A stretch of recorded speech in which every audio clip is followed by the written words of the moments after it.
ধর্মপাশার খয়েরদিরচর দাখিল মাদ্রাসায় অনিয়মের অভিযোগ। এই অভিযোগের শেষ কোথায়?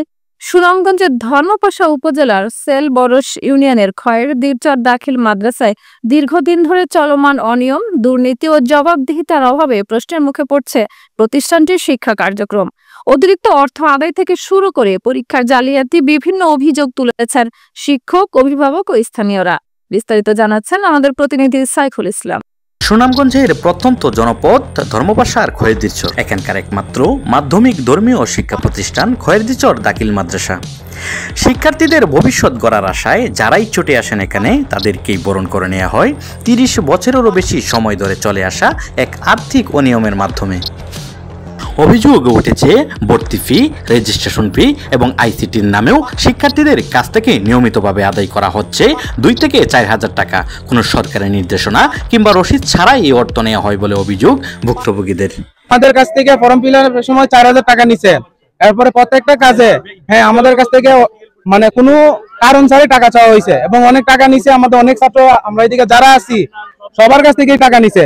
ফর্ম ফিল আপে ৪,০০০ টাকা নিছে। পাঠদানেও নেই কোনো নিয়ম কানুন।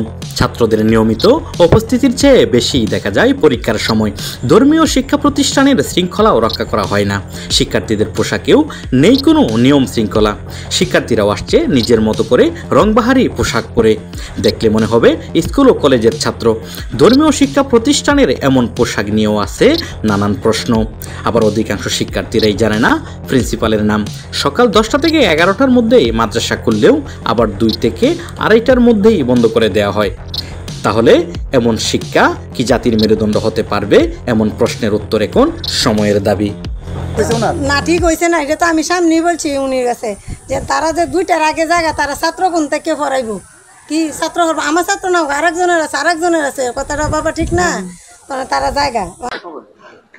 আচ্ছা, এটা আপনার কখন বন্ধ করছে? আজ 2টা প্রায় 10 বা 15টা।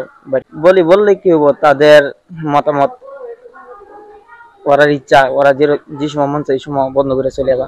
এইসব অনিয়মের পিছনে প্রধান ভূমিকা রয়েছে মাদ্রাসার প্রিন্সিপাল শেখ সাইদুর রহমানের। এমন অভিযোগ শিক্ষক, অভিভাবক ও স্থানীয়দের।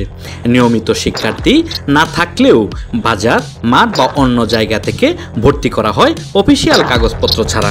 আমি তো মনে করি যে উনি তো প্রধান, যে একটা ছাত্র ভর্তি হইলো কি এইভাবে যাচাই বাছাই করা দরকার। একটা ছাত্র যে খাতায় যে নাম উঠবে, এটা তো ওনার খোঁজ খবর রাখা দরকার যে খাতায় নামটা উঠলো কিংবা আমার কাছে তো ভর্তি টাকা আসে নাই, তাইলে উনি এটা খোঁজ খবর নেওয়া দরকার না? ওনারা মনে করেন যে ছাত্ররা নিয়ে আইসা বাজারে ভর্তি করে টাকা ফি নিয়ে পরে মাদ্রাসায় আইসা নাম তুলে দিতে। অভিযোগ উঠেছে একজন দপ্তরিকেও নিয়ম বহির্ভূতভাবে একাধিক দায়িত্বে নিযুক্ত করা হয়েছে।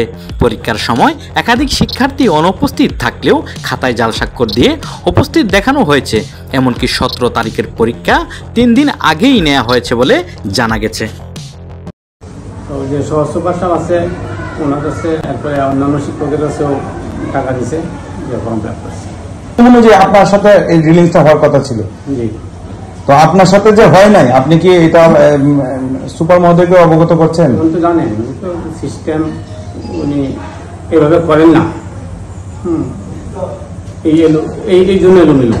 এটা আপনি বলে ফেললেন, এটা আমার বলার কথা ছিল। ফর্ম ফিল আপের জন্য কত টাকা নির্ধারিত ছিল? 2200 টাকা। কিন্তু বেশি টাকাটা যেটা আসছে, এই টাকাটা কি আপনাকে হিসাব দেওয়া হয়েছে? অনেক শিক্ষার্থী জানায় অর্থ না দিলে পরীক্ষা দেওয়া পর্যন্ত অনিশ্চিত হয়ে পড়ে। এমনকি রেজিস্ট্রেশন বন্ধ করে দেওয়ার হুমকিও দেওয়া হয়। উনি আমার কাছে বলছে যে তোমার 3400 টাকা দিতে হবে। আমি 2000 টাকা দিছি, ওইখানে 2000 সরকারি ভাবে 2000 টাকা দিলেই হয়ে যাচ্ছে, কিন্তু ওনারা আমার কাছ থেকে বেশি নিচ্ছে। কারণ আর না হয়তো আমাকে হুমকি ধুমকি দিচ্ছে, আমার নামে অভিযোগ করবে থানায়, মানে এরকম অনেক কিছু। এত অভিযোগ থাকার পরেও কি বলছেন মাদ্রাসায় দায়িত্বরত প্রিন্সিপাল শেখ সাইদুর রহমান, শুনবো তার নিজের মুখে। দশমের ক্লাসটা দশমে করে, অষ্টমে যে ক্লাস টিচার অষ্টমেরটা করে, নবমের ক্লাস টিচার নবমেরটা করে, ক্লাস টিচার ওয়াইজ বাস করা আছে, তারা প্রত্যেকটা করে কি করে তারাই করে। নয়া এলাকার প্রতিষ্ঠান হিসাবে এটা আমাদেরও ছবি নেওয়া অনুরোধ রইল, কি এরকম আর হবে না, মিসইউজ হবে না, আমরা চেষ্টা করবো। ধর্মপাশা উপজেলার মাধ্যমিক শিক্ষা অফিসার মাহবুবুল কবির বলছেন, এই অভিযোগের সত্যতা পেলে উপযুক্ত ব্যবস্থা গ্রহণ করবেন। মূলত এই অভিযোগগুলা এখন পর্যন্ত কেউ আমার কাছে এই অভিযোগগুলা উপস্থাপন করে নাই। যদি এই ঘটনা সত্যি হয়ে থাকে তাহলে আমি তার বিরুদ্ধে উপযুক্ত ব্যবস্থা নেওয়ার চেষ্টা করব।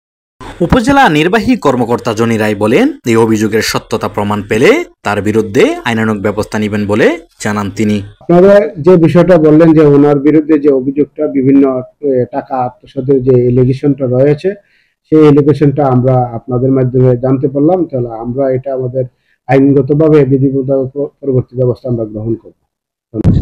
পৃথিবীর অনেক উন্নত দেশগুলিতেই শিক্ষা হয় বিনামূল্যে, আবার সেটা হয় অনুপ্রেরণায়। অথচ এখানকার শিক্ষার্থীরা প্রতিনিয়তই যুদ্ধ করে যাচ্ছে টাকার ভারে। শিক্ষা যেন হয় সবার জন্য সমান অধিকার, এমন প্রত্যাশাই করছে অভিভাবক, ছাত্র ও সচেতন মহলের। Saiful Islam, movie Bangla television, Dharmapasha, Sunamganj.